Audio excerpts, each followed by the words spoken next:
Zalthok had conquered 17 star systems before his 20th cycle of life. His people, the Krextar, were born warriors, engineered over millennia to be the perfect killing machines. Their exoskeletons could deflect plasma rounds. Their reflexes were faster than most species could even perceive, and their tactical minds had been honed through countless generations of warfare. Fear was not a concept that existed in their language. Why would it? They had never encountered anything worth fearing. Standing in the command center of the Dreadnought Times Void's Edge asterisk, Zalthok observed the small blue-green planet rotating slowly on the main display. Earth, the humans called it. The third planet in an unremarkable system that his fleet had stumbled upon during their expansion into this spiral arm of the galaxy. Intelligence reports suggested the inhabitants had barely achieved interplanetary travel, still using chemical rockets and primitive fusion drives. Their largest weapons were crude nuclear devices that could barely crack the hull of a Krextar corvette. This will be over in hours. First Claw Nectar clicked from beside him, mandibles chattering with anticipation. The humans have no energy shields, no plasma weaponry, no genetic enhancement programs. They are soft, slow creatures who wage war with solid projectiles and explosive chemicals. Zalthok nodded, his four eyes scanning the tactical readouts.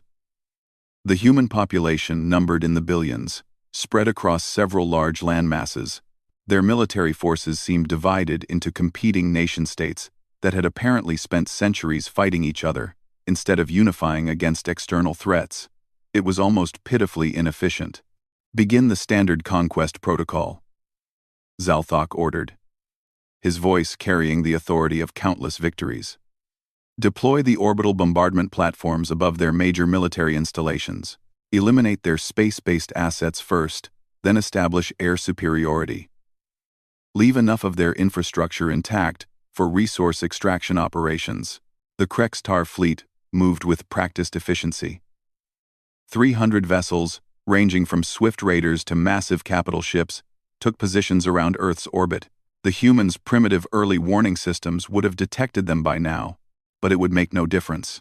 In Zalthok's experience, prey civilizations typically surrendered within the first day, once they witnessed the technological gap between their forces and the Krextar war machine. The first phase went exactly as expected. Earth's orbital installations, space stations, satellites, and a handful of armed platforms were swept away by focused particle beams in a matter of minutes. Their nuclear-tipped missiles, launched desperately from the planet's surface, were intercepted by point defense systems long before they could reach the fleet.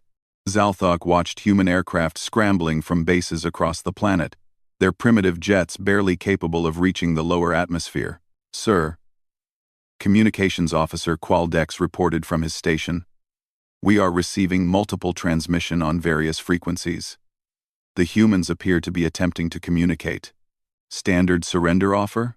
Zalthok asked, though he found it curious that the communications were coming from multiple sources rather than a unified planetary government. "Negative, sir. The transmissions are unusual. They appear to be tactical communications between various military units. The linguistic analysis AI is having difficulty translating some of the terminology." Zalthok's interest was mildly piqued. Most species attempted to negotiate once they realized resistance was futile. "Put it through the translators. Let us hear what they have to say." The main speakers crackled to life, filled with what sounded like dozens of different voices speaking in various human languages. The universal translator worked to convert the cacophony into something comprehensible. "Eagle Base, this is Ghost 7. Requesting immediate tactical assessment of hostile capabilities. Confirmed. Multiple capital ships in geosync orbit. Recommend activation of Project Sleeping Giant. Negative on civilian evacuation. All available resources to be redirected to military response.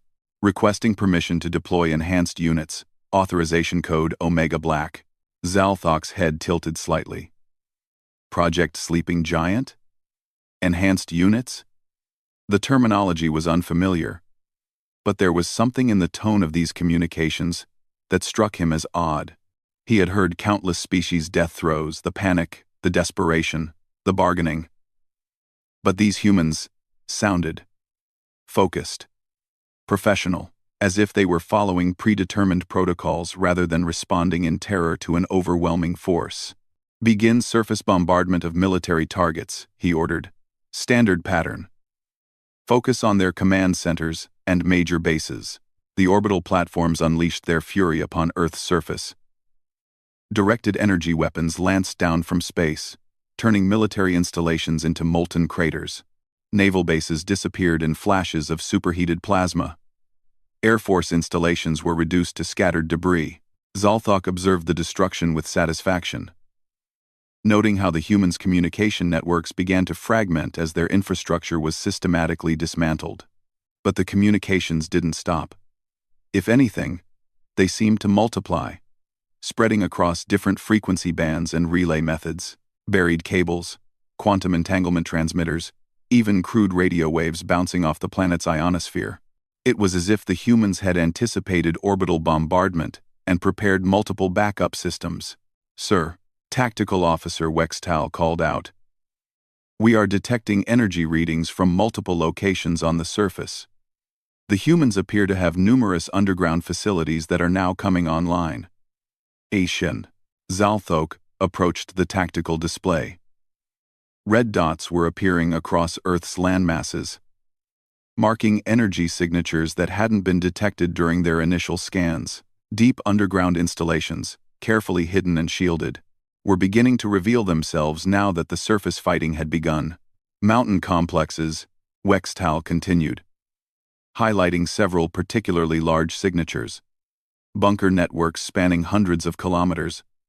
And sir, some of these energy readings are quite substantial. We may have underestimated their industrial capacity."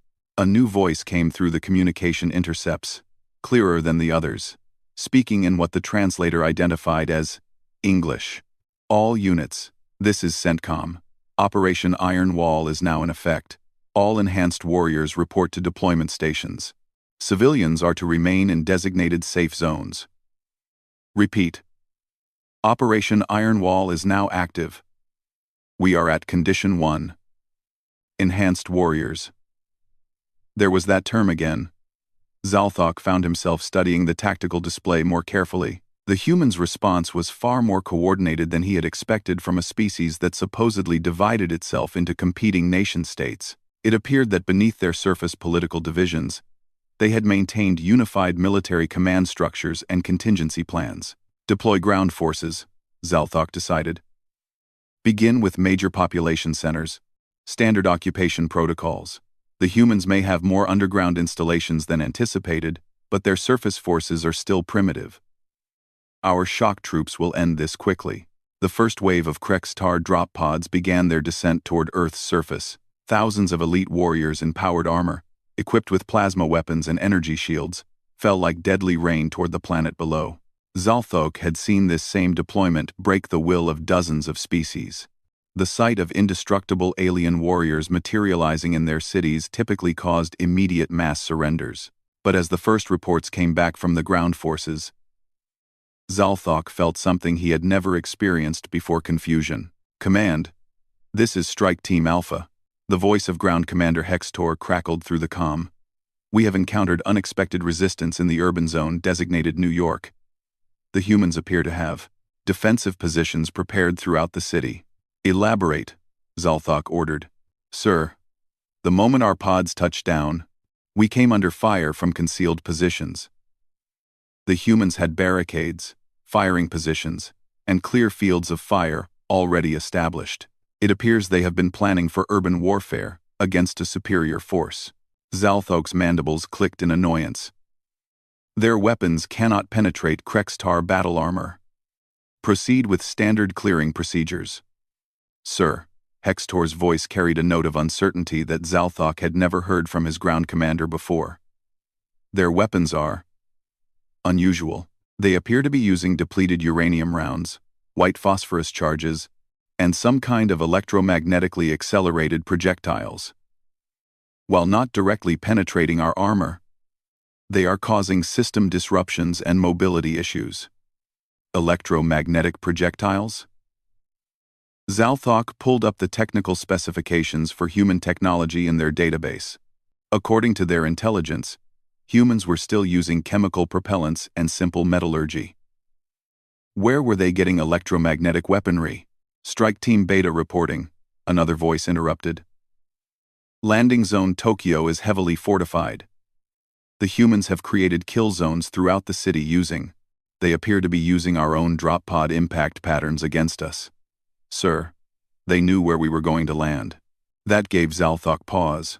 The drop pod trajectories were calculated using advanced tactical algorithms that took into account optimal strategic positions, minimal civilian casualties for future resource extraction, and maximum psychological impact.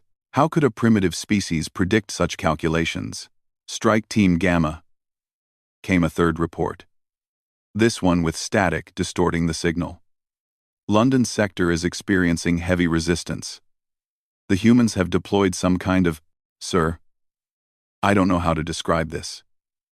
They appear to have soldiers that are moving faster than our targeting systems can track, and they are using weapons that are definitely not in our intelligence reports. Zalthok felt his exoskeleton tighten slightly, a physiological response he didn't recognize. Clarify. How much faster? Sir, I observed a human soldier cover approximately 50 meters in less than 2 seconds. In full combat gear. While returning accurate fire. I believe there may be an error in our initial assessment of human capabilities. The command center fell silent except for the soft humming of the ship's systems. Zalthok stared at the tactical display, watching as the green dots representing his ground forces began moving in patterns that didn't match the expected rapid advance and occupation. Instead, they appeared to be taking defensive positions and calling for reinforcements. Launch the second wave, Zalthok ordered. His voice steady despite the strange sensation growing in his chest. Double the ground force. These humans may have some surprises, but they cannot match Krextar training and technology. As the second wave of drop pods prepared for launch, a new transmission came through the intercepted communications. This one was different, calmer, more authoritative. All units, this is General Harrison. The enhanced squads are now in position. Krextar forces have established predictable deployment patterns. Execute Plan Delta. Show them what humanity is truly capable of. Zalthok found himself leaning forward, studying the display with an intensity he had never felt before. Something was happening on Earth's surface that didn't fit any pattern he had seen in 17 previous conquests. The humans were not responding like prey. They were responding like predators. The second wave launched, and Zalthok waited for reports of swift victory. Instead, what came back were accounts that made no sense according to everything the Krextar knew about warfare. Command, this is Strike Team Delta. We are requesting immediate orbital support. The humans have. Sir. They have soldiers who appear to be immune to our plasma weapons. Their armor is absorbing and dispersing energy in ways that shouldn't be possible with their technology level. Strike Team Epsilon reporting heavy casualties. The humans are using coordinated squad tactics that are disrupting our standard assault patterns. They appear to have studied our previous conquest methods. Strike Team Zeta requesting reinforcements. We have encountered human soldiers who are... Sir, they are stronger than our troops. I watched a human in powered armor lift a Krextar warrior and throw him 30 meters. This should not be possible. Zalthok's 4 eyes focused intently on the communications officer. Qualdex. Run a full spectrum analysis of those reports. Check for translation errors or communication interference. Minutes passed before Qualdex responded, his voice uncertain. Sir, the translations are accurate. Additionally, I am detecting significant energy spikes from various locations on the surface. The humans appear to be bringing additional systems online. What kind of systems? Unknown, sir. The energy signatures are unlike anything in our database. They appear to be fusion-based, but the efficiency ratings are far beyond what we believed human technology was capable of achieving. Zalthok stood silent for a long moment, processing information that seemed to contradict everything logical. A species barely capable of interplanetary travel, should not possess fusion technology that exceeded Krextar capabilities. Enhanced soldiers should not exist among a people who had never faced a galactic-level threat. Sir. Wextal called from the tactical station, his voice carrying a note that Zalthok had never heard before: uncertainty. I am reading massive energy buildups from 3 locations on the planet's surface: North America, Europe, and Asia. The signatures are substantial. Define substantial. Sir. Each location is generating energy equivalent to our main battle cruiser power plants, and the energy is being directed upward. Sir. Zalthok felt that strange sensation in his chest intensify. It was unfamiliar, uncomfortable, and growing stronger by the moment. For the first time in his military career, he was beginning to suspect that he might not understand the tactical situation as completely as he had assumed. Display surface energy signatures, he ordered. The main screen shifted to show Earth's surface with overlaid energy readings. 3 massive installations, hidden deep beneath mountains and urban centers, were powering up systems that registered as significant threats on the Krextar threat assessment scale.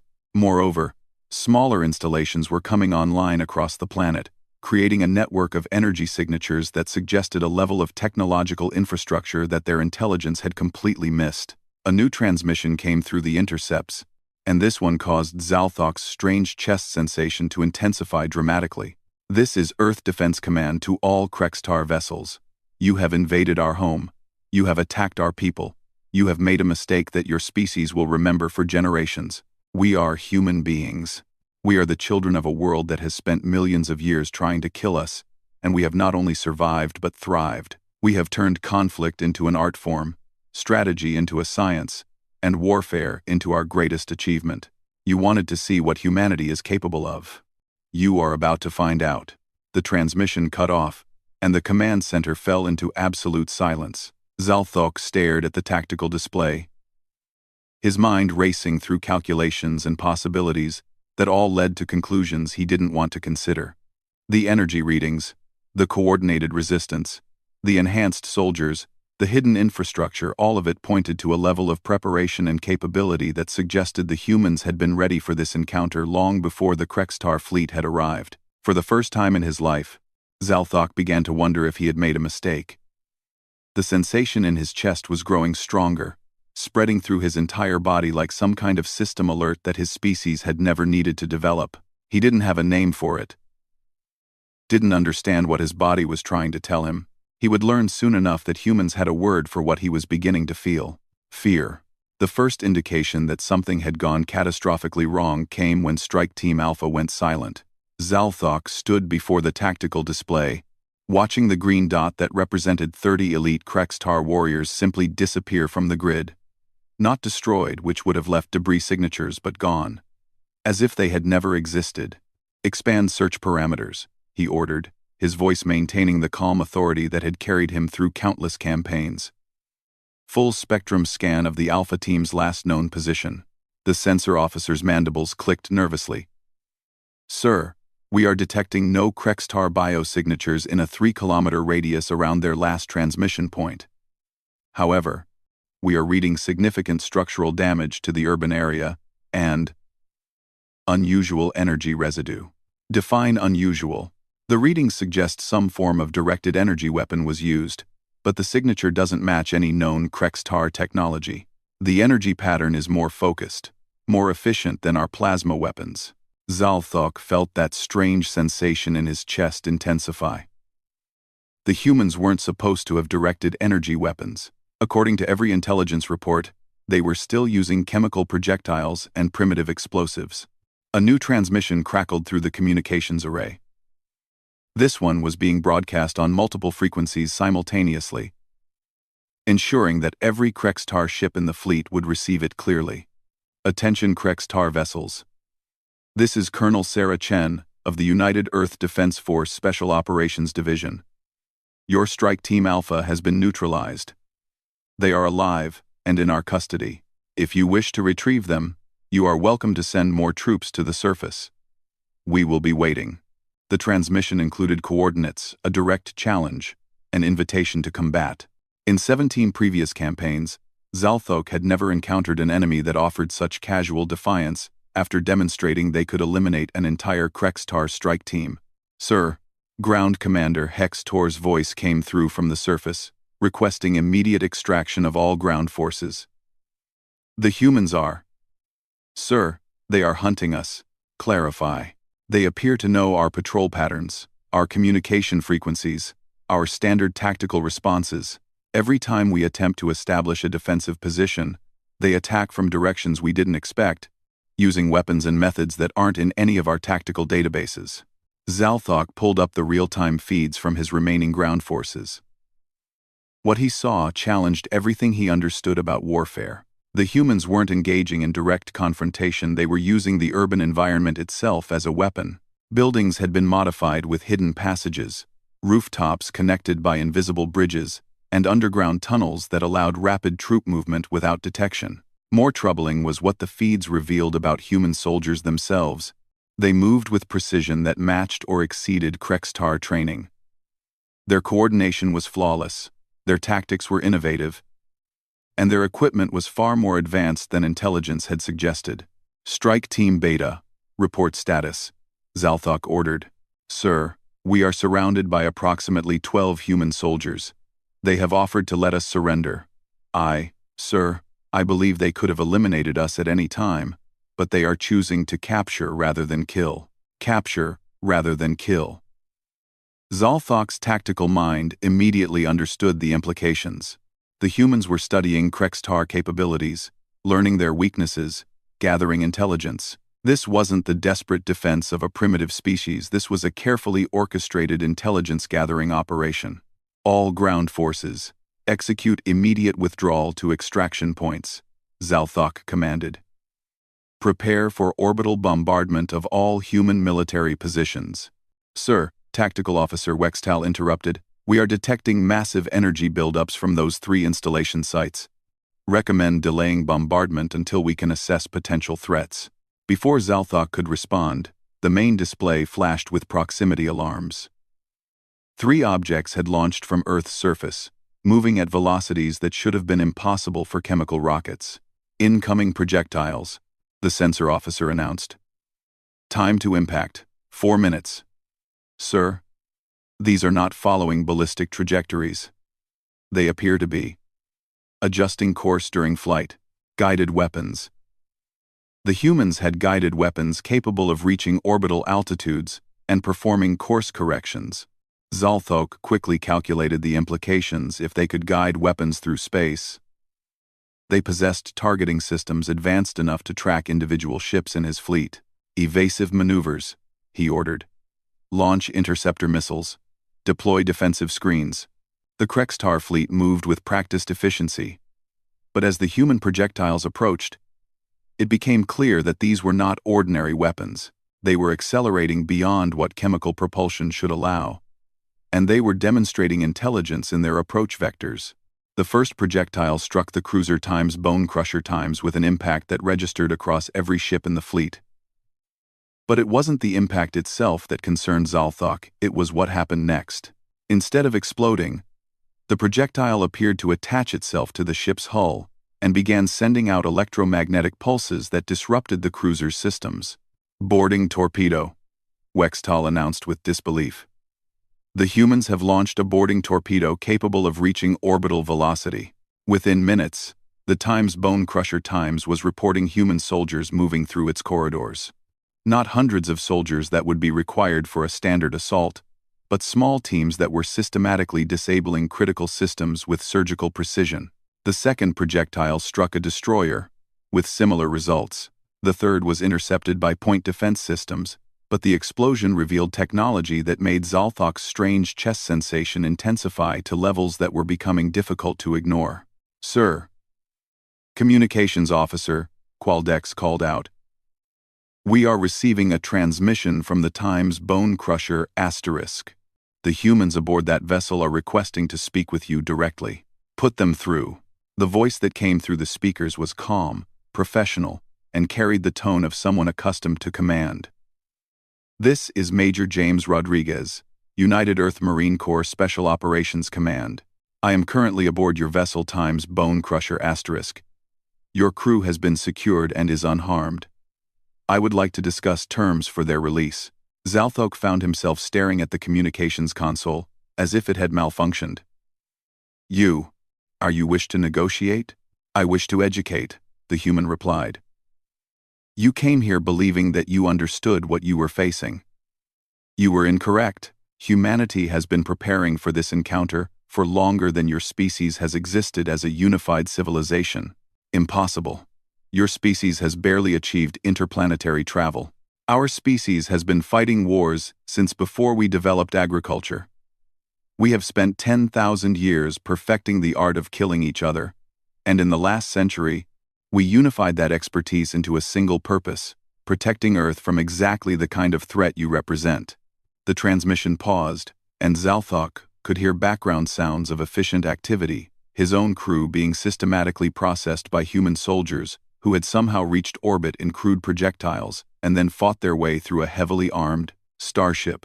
Major Rodriguez, Zalthok said slowly, what do you want? I want you to understand what you're dealing with. Every species you've encountered before today was still learning how to fight when you arrived.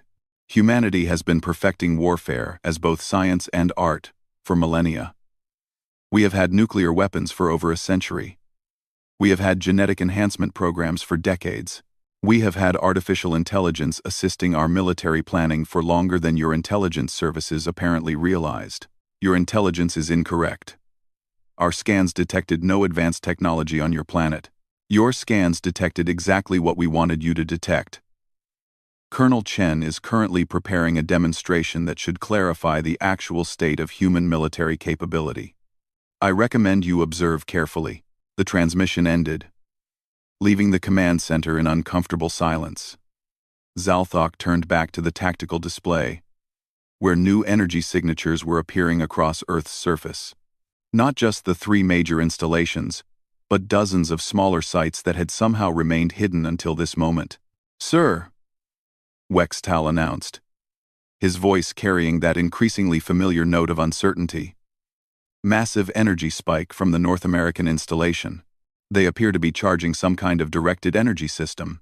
A new transmission came from Earth's surface, this one carrying video feed. The image showed a human woman in military uniform standing in what appeared to be a vast underground facility filled with technology that definitely did not match the primitive specifications in Krextar intelligence files. Greetings, Krextar Fleet.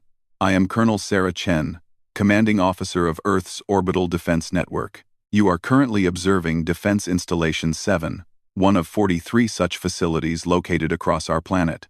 Each installation is equipped with weapon systems specifically designed to engage targets in space. The camera panned across the facility, revealing massive focusing arrays, fusion reactors that dwarfed anything in the Krextar fleet, and targeting computers that were clearly tracking specific ships in orbit. For the past 60 years, humanity has been preparing for the day when a hostile alien force would arrive in our system. We have studied the remains of 17 different species that passed through our region of space, analyzed their technology, learned their tactical methods, and designed our defenses accordingly. Zalthok felt his exoskeleton begin to vibrate, another physiological response he didn't recognize. The humans had been studying other species that passed through this region. That meant they had been observing, learning, preparing for contact long before his fleet had arrived. Our satellites detected your arrival 6 months ago, at the edge of our system. We have been tracking your approach, analyzing your ships, studying your communications, and preparing our response. You are not the first hostile force to threaten Earth, and you will not be the last. The video feed shifted to show massive weapon systems emerging from concealed positions across Earth's surface. Not just the 3 major installations, but dozens of sites that were simultaneously revealing themselves as the planet transformed from a seemingly primitive world into a heavily fortified military installation. We could have destroyed your fleet before you reached orbit, Colonel Chen continued. But we wanted to study your capabilities, understand your technology, and learn from your tactics. You have provided us with valuable intelligence about Krextar military methods. The strategic implications hit Zalthok like a physical blow. The humans had allowed his fleet to approach. They had permitted the ground assault to proceed. They had been studying Krextar forces the entire time, gathering intelligence while appearing to be the victims of an invasion. However, Colonel Chen's voice continued, "This educational period is now concluded. You have 60 minutes to begin withdrawing your forces from Earth space. If you choose to remain, we will demonstrate why 43 other species decided that our planet was better left alone." 43 other species. Zalthok's tactical mind raced through the implications. Earth wasn't an isolated, primitive world, it was a military stronghold that had already faced and repelled dozens of potential invaders. The humans hadn't been preparing for first contact. They had been perfecting their defensive capabilities through repeated encounters. "Sir," the sensor officer announced, "we are detecting movement from every military installation on the planet's surface. Energy levels are rising to levels that register as immediate threats to fleet safety." Zalthok looked around his command center, noting the expressions on his officers' faces, the uncertainty, the confusion, the growing awareness that they were facing something far beyond their understanding. His entire crew was experiencing that same strange sensation he felt in his chest. A new transmission came from Major Rodriguez aboard the captured cruiser. "Commander Zalthok, my team has finished reviewing your tactical databases. Your species is impressive. 17 successful conquests is quite an achievement. However, I believe there may be a critical flaw in your expansion strategy." "Explain." "Every species you've conquered was still developing their military capabilities when you encountered them. You've never faced a species that had already perfected warfare before achieving space travel. Humanity spent thousands of years learning how to kill efficiently before we ever left our planet. When we finally reached space, we brought 10 millennia of military expertise with us." Zalthok found himself studying the tactical display with new eyes. The human response wasn't chaotic or desperate. It was methodical, professional, and executed with precision that suggested extensive planning and preparation. They weren't fighting for survival.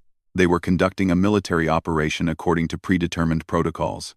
Additionally, Major Rodriguez continued, "Your standard conquest protocols appear to assume that primitive species lack strategic thinking. Humanity has been studying alien technology since our first contact with other species debris in our system. We've had decades to prepare countermeasures for exactly the type of assault you've conducted. You are claiming that Earth has encountered other hostile species? Earth has been visited by 43 different alien civilizations over the past century. 12 were peaceful and were welcomed. 31 were hostile and were neutralized. Your species is number 44. The outcome of this encounter depends entirely on the choices you make in the next." There was a pause. 57 minutes. The countdown.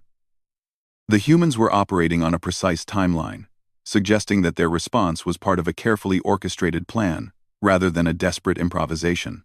"Sir," Wextall called out, "orbital scans are detecting massive structural changes on the planet's surface. It appears that entire mountain ranges are opening. We are potable time." The main display shifted to show Earth's surface, where massive structures were emerging from concealed positions. Not just weapons emplacements, but entire military installations that had been hidden beneath natural-looking terrain. The planet was revealing itself as one enormous military fortress.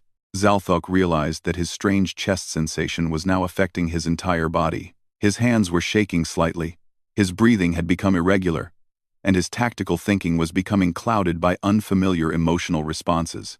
For the first time in his life, he was beginning to understand that he might be facing an enemy that could defeat the Krextar fleet. The sensation growing in his chest had a name, though he didn't know it yet: fear. The final countdown reached 0, and Zalthok discovered what terror truly meant. The first indication of humanity's real capabilities came as a soft humming that vibrated through the hull of the Time's Void's Edge asterisk. Every Krextar ship in the fleet began registering the same phenomenon simultaneously, a resonance frequency that seemed to be scanning their vessels down to the molecular level. "Sir," the sensor officer reported, his voice now openly shaking, "the humans are conducting detailed scans of our entire fleet.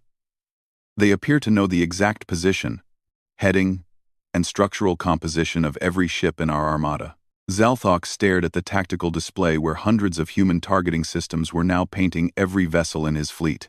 Not approximate targeting precise, lock-on target confirmation that suggested the humans could eliminate any ship they chose with perfect accuracy. Colonel Chen's voice came through the communications array, with the calm precision of someone delivering a weather report. Commander Zalthok, our tactical analysis is now complete. Your fleet consists of 317 vessels of various classes. Your total crew complement is approximately 2 million beings. Your weapon systems are based on plasma technology, approximately 70 years behind current Earth military standards. 70 years behind.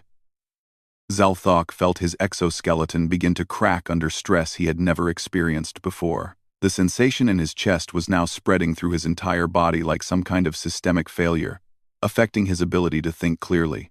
We are now going to demonstrate why 43 previous species chose to leave our space rather than continue hostilities, Chen continued. Please observe. The main display showed one of Earth's major cities, what the humans called New York. As Zalthok watched, the entire urban landscape began to transform. Buildings retracted into the ground, revealing massive weapon installations. Streets opened to show missile launchers. The harbor area reconfigured itself into what was clearly a major military shipyard that had been disguised as civilian infrastructure. But it wasn't just New York. Across Earth's surface, similar transformations were taking place. Cities, forests, mountain ranges, all revealing themselves to be carefully camouflaged military installations. The entire planet was one enormous fortress that had been masquerading as a primitive world. Jesus Christ, Major Rodriguez's voice came from the captured cruiser. I've been in the military for 20 years, and I've never seen the full network activated simultaneously. This is impressive even by our standards.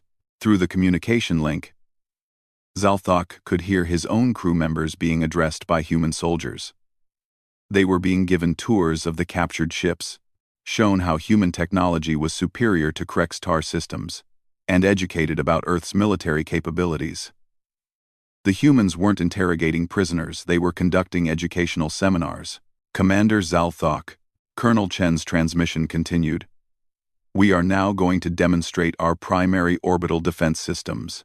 Please note that what you are about to observe represents approximately 12% of Earth's total defensive capability. 12%. The number hit Zalthok like a physical blow. If what he was seeing represented only a fraction of human military capacity, then his entire understanding of galactic power structures was fundamentally flawed. The demonstration began with the 3 major installations he had detected earlier. Massive energy beams lanced up from Earth's surface, each one targeting a specific point in space far beyond his fleet's position. The beams struck asteroids in the outer system with precision that required targeting computers capable of calculating gravitational effects, orbital mechanics, and projectile trajectories across millions of kilometers. Each targeted asteroid simply ceased to exist. Not destroyed, obliterated so completely that the debris field was measured in individual atoms. Precision targeting demonstration complete, Chen announced. As you can observe, our weapons can engage individual targets anywhere within this star system with perfect accuracy. But the demonstration was far from over. Across Earth's surface, secondary installations began revealing themselves. Not dozens, but hundreds of weapon systems that had remained hidden until this moment. The planet's true nature was becoming clear. It was a military installation built specifically to engage space-based threats. Sir, Wextull announced, his voice breaking with stress. I am reading over 800 active targeting systems now painting our fleet. Each system appears capable of engaging multiple targets simultaneously. 800 systems. Zalthok's tactical mind automatically calculated the implications. Even if each system could only engage one target at a time, the humans could eliminate over twice his total fleet strength in a single coordinated attack. Phase 2 demonstration. Chen's voice continued with that same terrifying calm. Mobile defense systems. New contacts appeared on the tactical display, dozens of objects rising from Earth's surface at velocities that defied every law of physics. Zalthok understood. They accelerated beyond anything chemical rockets could achieve, maneuvered like fighters despite their size, and approached his fleet with obvious hostile intent. "Those are ships," Wextal whispered. "The humans have a space fleet. A fleet that was completely hidden until this moment. The human vessels were unlike anything in Krextar databases. They moved with impossible agility, accelerated beyond what any known propulsion system could achieve, and demonstrated technological capabilities that exceeded Krextar engineering by orders of magnitude. How?" Zalthok found himself asking aloud. "How does a species that hasn't achieved interstellar travel possess technology superior to ours?" Major Rodriguez answered from the captured cruiser. "Because we didn't waste time conquering other species, Commander. We spent our time studying their technology. Every ship that passed through our system, every probe that visited our planet, every piece of alien debris that fell to Earth, we analyzed it, learned from it, and improved upon it. For a century, humanity has been reverse engineering the technology of 43 different civilizations. We took the best elements from each species and combined them into something new. Your plasma weapons? Based on technology we acquired from the Jakari 60 years ago. Your shield systems? We improved on Veltar designs from the 40s. Your targeting computers? Honestly, those are embarrassingly primitive compared to what we developed based on Quixlan hardware." The implications were staggering.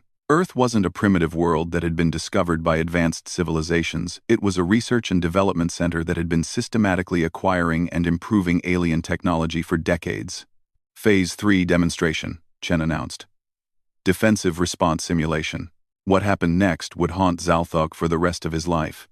Every human system that had been targeting his fleet suddenly fired simultaneously, not at his ships but at precise points in space around them. The beams created a three-dimensional grid of destruction that completely surrounded his fleet, demonstrating that the humans could have eliminated every Krextar vessel at any moment they chose.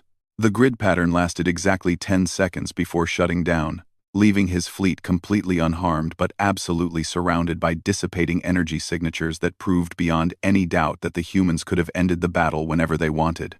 Zalthok's legs gave out. He found himself sitting on the command deck, his entire body shaking with physiological responses his species had never needed to develop. The sensation in his chest had spread throughout his nervous system, creating a state of awareness that was completely foreign to Krextar biology. "Sir, communications officer," Qualdex called out. "Incoming transmission from Earth Defense Command." The voice that came through the speakers belonged to someone else, an older human with the tone of ultimate authority. "This is General Harrison, Supreme Commander of Earth's United Defense Forces. Commander Zalthok, you have now seen approximately 15% of our total military capability. You have also experienced something that I believe is new to your species." The general paused, and when he continued, his voice carried a note of genuine sympathy. "You are experiencing fear, Commander. It is the physiological and psychological response that occurs when a thinking being realizes they are facing a threat they cannot overcome. Your species has never needed to develop this response because you have never encountered anything capable of threatening you. Fear." The word resonated through Zalthok's mind with the force of revelation. This overwhelming sensation, this system-wide alert that was affecting his ability to function, this was fear. Every species that has survived long enough to achieve space travel has developed fear as a survival mechanism, General Harrison continued. "It helps us recognize genuine threats and respond appropriately. You are feeling it now, because your tactical mind has correctly assessed that you are facing an enemy that could destroy your entire fleet without significant effort." Zalthok looked around his command center, seeing the same expression on every face. The dawn of understanding that they had encountered something beyond their ability to defeat. His officers, trained from birth to be the perfect warriors, were experiencing the same revelation. "You have two choices, Commander," Harrison's voice continued. "You can continue this aggressive action, in which case we will demonstrate the remaining 85% of our capabilities. Or you can accept that humanity is not a suitable target for conquest and withdraw from our space. The choice is entirely yours. If we withdraw," Zalthok managed to say, his voice barely recognizable to his own ears. "What assurances do we have that you won't pursue and destroy us? You have the same assurance we gave to 43 other species, Commander. Humanity has no interest in conquest or expansion. We are a defensive civilization. Leave us alone, and we will leave you alone. Attack us, and we will respond with the full measure of our capabilities. Major Rodriguez's voice came through from the captured cruiser. Commander, your crew members here are being prepared for return to your fleet. They will be bringing with them detailed recordings of everything they have observed about human technology and capabilities. I recommend you study these recordings carefully and share them with your military command. We are releasing your captured personnel as a gesture of good faith, General Harrison added. They have been treated well and given medical attention. They will also be carrying detailed star charts, showing which systems in this region are under Earth's protection. I strongly advise against visiting any of those systems in the future. HFY systems under Earth's protection. The humans had extended their defensive capabilities beyond their home planet. They had claimed territory, established zones of influence, and were apparently capable of defending multiple star systems simultaneously. You have 1 hour to begin your withdrawal from Earth space, Harrison concluded. After that time, we will consider your continued presence an act of hostility and respond accordingly. The transmission ended, leaving Zalthok alone with his thoughts and his fear. He looked at his officers, seeing the same recognition in their eyes. They had encountered something that changed their fundamental understanding of the galaxy. Recall all ground forces, he ordered, his voice steady despite the continuing physiological responses. Prepare the fleet for withdrawal. Openly, sir, First Claw, Nektar asked hesitantly. What do we report to High Command? Zalthok considered the question carefully. How do you explain to a military hierarchy that has never experienced defeat that you have encountered an enemy that could eliminate your entire civilization without significant effort? How do you describe fear to a species that has never felt it? We report that we have encountered a defensive installation that poses an unacceptable risk to Krextar forces, he said finally. We classify this system as hostile territory and recommend permanent avoidance. End with hostile. And we classify this system as the human prisoners were returned to his fleet. Zalthok watched the recordings they carried with them. The technology, demonstrations, the tactical capabilities, the sheer scope of Earth's military infrastructure, all of it confirmed what his fear response had already told him. Humanity was not prey. They were apex predators who had been pretending to be prey until they could properly assess the threat level of their visitors. The Krextar fleet withdrew from Earth space, carrying with them the recordings that would eventually change galactic civilization's understanding of what existed in that small system around an unremarkable yellow star.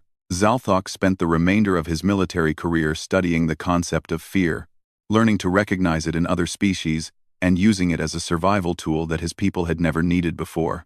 He became one of the first Krextar to understand that there were some battles that could not be won, some enemies that should not be challenged, and some fears that were entirely rational responses to genuine threats. He never forgot the lesson Earth taught him, that the most dangerous predators are often those who allow you to believe they are prey until the moment they reveal their true nature. Years later, when other aggressive species asked the Krextar about potential targets in that region of space, Zalthok would simply show them the recordings from Earth and watch as they learned, for the first time in their lives, what fear felt like. It was, he had come to understand, a valuable lesson. Fear was not weakness, it was wisdom. It was the recognition of genuine danger and the rational response to threats that could not be overcome through force alone. The humans had taught him that lesson through a demonstration of power so overwhelming that it transcended aggression and became education. It was a lesson he would never forget, and a fear he would carry with him for the rest of his life. But it was a fear that would keep him alive and keep his species from making the same mistake twice. Humanity had shown them what they were capable of. The wise response was to remember, to learn, and to stay far away from the small blue planet where the apex predators lived.